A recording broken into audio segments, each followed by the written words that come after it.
तो सुबह की पहली चाय पति को तैयार करनी चाहिए, पत्नी को नहीं। तो स्नेहा ने ये वीडियो भेजा था, तो this is my response to this reel. तुम जान के ये हैरान होगे कि वैज्ञानिकों की खोज ये कहती है कि स्त्रियां देर से उठनी चाहिए, पुरुष थोड़े जल्दी उठना चाहिए। एक तो आजकल एआई की वजह से ये पता करना ही मुश्किल है कि ये व्यक्ति उशरू है कि नहीं है, बट भारतीय संस्कृति को तो बड़ा धक्का पहुंचा है। तो क्या मैं ये प्रूफ कर रहा हूँ कि मर्दों को चाय नहीं बनानी चाहिए? नहीं भाई, बिल्कुल दोनों लोग बनाएं अच्छे से। हम बस साइंस डिस्कस कर रहे थे। क्योंकि स्त्रियों का तापमान थोड़ी देर से गिरता है, पुरुषों का तापमान अक्सर 4 और 6 के बीच गिरता है या 3 और 5 के बीच गिरता है। स्त्रियों का तापमान अक्सर 5 और 7 के बीच गिरता है। बॉडी का टेम्परेचर गिरने से आंखें नहीं खुल रही, बॉडी का टेम्परेचर बढ़ता है जब थोड़ा सा, तब आपकी आंखें खुलती है। ये पेपर 2021 का है जिसमें दिख रहा है कि बॉडी का टेम्परेचर नीचे जाता है तो आपको नींद आती है, बॉडी का टेम्परेचर ऊपर आता है तो फिर आपकी नींद खुलती है। और ये जानकारी 1910 से है हमारे पास कि फिर गर्म पानी से क्यों नहा के अच्छी नींद आती है। गर्म पानी से आपकी सरफेस की जो नसें हैं, जो वेजो डायलेशन आपका हो जाता है, हीट लिबरेट हो पाती है, कोर का बॉडी टेम्परेचर नीचे आ पाता है और उसकी वजह से आपको नींद आती है। आपको आपके कमरे में थोड़ा सा ठंडा तापमान में अच्छी नींद आती है, थोड़े से गर्म तापमान में अच्छी नींद नहीं आती है। एक तिगड़ी है नींद,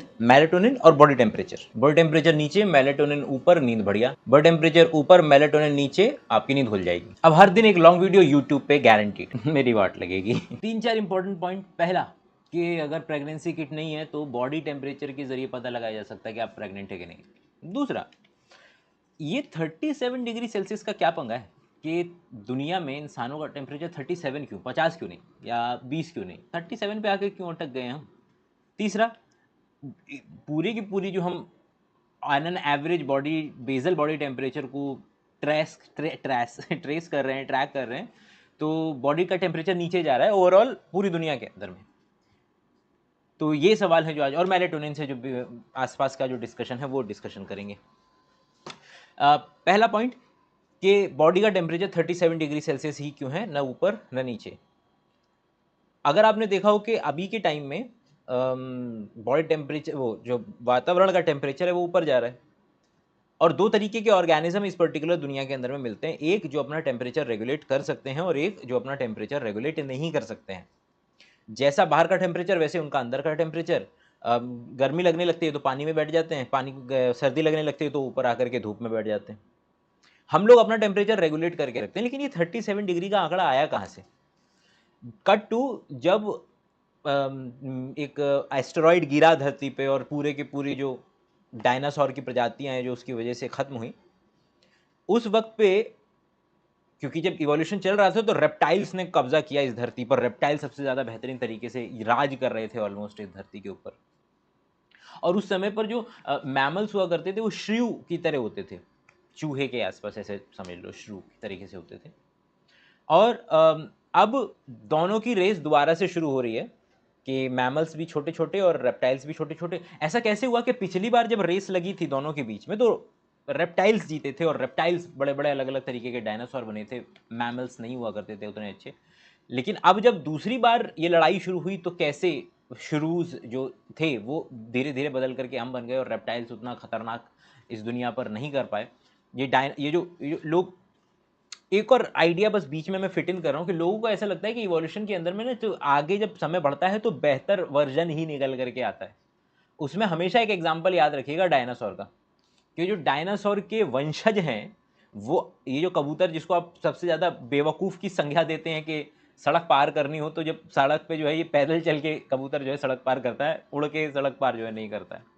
तो वो डायनासोर जो कि टीरेक्स और जो आपने देखे अपने जुरासिक पार्क में, उनके वंशज जो हैं आगे चल करके, जो ये सारे के सारे जितने बर्ड्स हैं ये सारे डायनासोर के ही हैं, डायनासोर के वंशज हैं बेसिकली। पाँव देखिए इनकी, डायनासोर का पाँव देखिए और किसी भी पक्षी का जो है पाँव देखिए, मोर का पाँव देखिए अगर, और बिल्कुल आपको पता चल जाएगा अरे भैया ये एक ही चीज़ तो है ये दोनों के दोनों।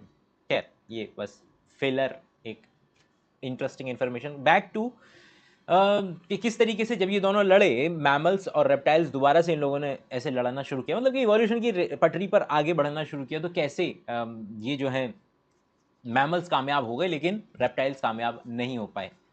और इसका जो श्रेय दिया जाता है वो है फंगल इन्फेक्शन को श्रेय दिया जाता है। कि उस समय पर क्या रहा होगा, ये कई थ्योरीज में से एक बहुत ही प्रोमिनेंट थ्योरी है कि फंगस जो है वो हायर टेम्परेचर पे सर्वाइव नहीं कर पाता है। तो क्या हुआ कि अब यहाँ पर लेन देन की भाषा आएगी कि वो ऑर्गेनिज्म जिनके ऊपर फंगस अटैक कर सकता है वो एक खास टेम्परेचर पे अटैक करेगा, उनकी पॉपुलेशन वो उतना आगे नहीं बढ़ पाएंगे। लेकिन हमने चूज़ किया कि हम अपने बॉडी का जो टेम्परेचर है वो रेगुलेट करेंगे। तो क्या टेम्परेचर चूज़ किया जाए, क्योंकि अगर तुमने कम टेम्परेचर चूज़ किया, मान लो कि हमारे बॉडी का एवरेज टेम्परेचर होता है 22, तो फंगल इन्फेक्शन हमें हो रहा होता है। और देखा है कि रेनी सीजन के अंदर में थोड़ी सी नमी वाली स्थिति हो, थोड़ा टेम्परेचर कम हो, थोड़ा डैम्प सा एनवायरनमेंट हो, ऐसा पसंद आता है फंगस को। और उसी समय पर फंगल इन्फेक्शन लोगों की ज़्यादा होते हैं, रेनी सीजन जब आता है। तो हमको क्या चाहिए था, हमको चाहिए था कि किस तरीके से कि बॉडी का टेम्परेचर इतना हाई रखा जाए कि ये फंगस जो है वो हम पे अटैक ना कर पाए, मैमल्स पे अटैक ना कर पाए। और दूसरी तरफ अगर देखा जाए तो तुम टेम्परेचर 50-60 नहीं कर सकते। क्यों? क्योंकि 50-60 करोगे तो वो 50-60 को मेंटेन करने के लिए इतनी ऊर्जा जाएगी कि दिन भर खाते रहना पड़ेगा। तो ये दोनों चीज़ें जब लड़ी कि इतना टेम्परेचर ज़्यादा हो जाए कि दुनिया के ज़्यादातर फंगस से हमें इम्यून मिल जाए, कि हम इम्यून हो जाए, कि ज़्यादातर फंगस हम पे अटैक नहीं कर पा रहे, और ज़्यादा इतना भी ज़्यादा टेम्परेचर ना हो जाए कि हमको उस एनर्जी को मेंटेन करने के लिए, उस हीट को मेंटेन करने के लिए खाना ही खाए जा रहे हैं। और हम मालूम आज की तारीख में हमें पता है कि 37 डिग्री सेल्सियस एक ऐसा टेम्परेचर जिस पे ज़्यादातर फंगस ग्रो नहीं करते हैं। ये इसका रीज़न हो गया। दूसरा इंपॉर्टेंट लाइन जो हम डिस्कस कर रहे थे कि इतिहास में जब हम क्या देख रहे हैं कि अभी जो जैसे जैसे समय आगे बढ़ रहा है, लोगों ने इंडोर रहना शुरू कर दिया है, और आपका क्या है एसी वगैरह इस्तेमाल हो गए हैं, और भी दूसरे कारण हो सकते हैं। बस जो भी कारण रहे हों, हम ये देख रहे हैं कि बॉडी का टेम्परेचर जो है नीचे की तरफ आ रहा है। और अब ऐसे फंगल इन्फेक्शन एग्जिस्टेंस में आ रहे हैं, ऐसी वो एपिडेमिक्स क्रिएट्स हो रही हैं अलग अलग जगहों पर। एक पाकिस्तान का केस था, रेडियो लैब का एक एपिसोड था जहाँ तक मुझे याद आ रहा है। ऐसे ऐसे केसेस फंगल इन्फेक्शन के एग्जिस्टेंस में आ रहे हैं जो कि पहले कभी नहीं देखे गए थे। और जिसकी वजह क्या है कि उन फंगसेस ने बॉडी, क्योंकि ग्लोबल वार्मिंग की वजह से उनके अंदर में नेचुरल सिलेक्शन हुआ, वो हायर टेम्परेचर पर रहने के काबिल होते गए।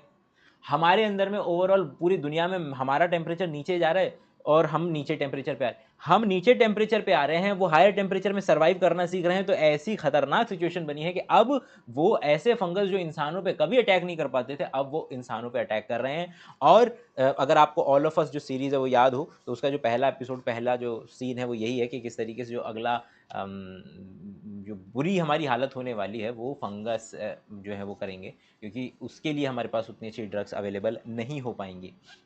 ये बेसिक रहा आज का। एक जो पॉइंट तीसरा जो डिस्कस कर रहे थे हम, कि फीमेल का बॉडी टेम्परेचर हार्मोन्स और बाकी वजहों की वजह से, हमारा एक तो होता है कि दिन की 37 ऐसे नहीं रहता है हमारा टेम्परेचर, दिन में ऊपर नीचे जा रहा है। कैसे? कि शाम को जब आप सोने के करीब जा रहे होंगे तो बॉडी टेम्परेचर नीचे जाएगा, और जब सब सुबह उठने के करीब हो रहे होंगे तो बॉडी टेम्परेचर ऊपर जाएगा।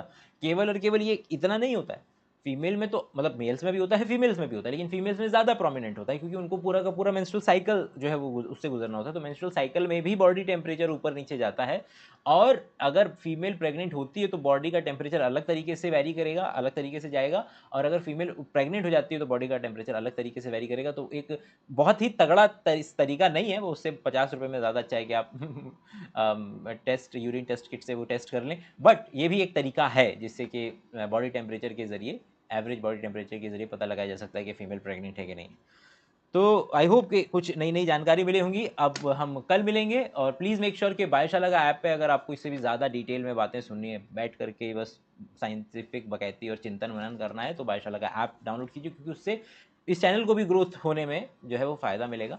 अगले वीडियो तक के लिए अपना ख्याल रखें। Bye bye.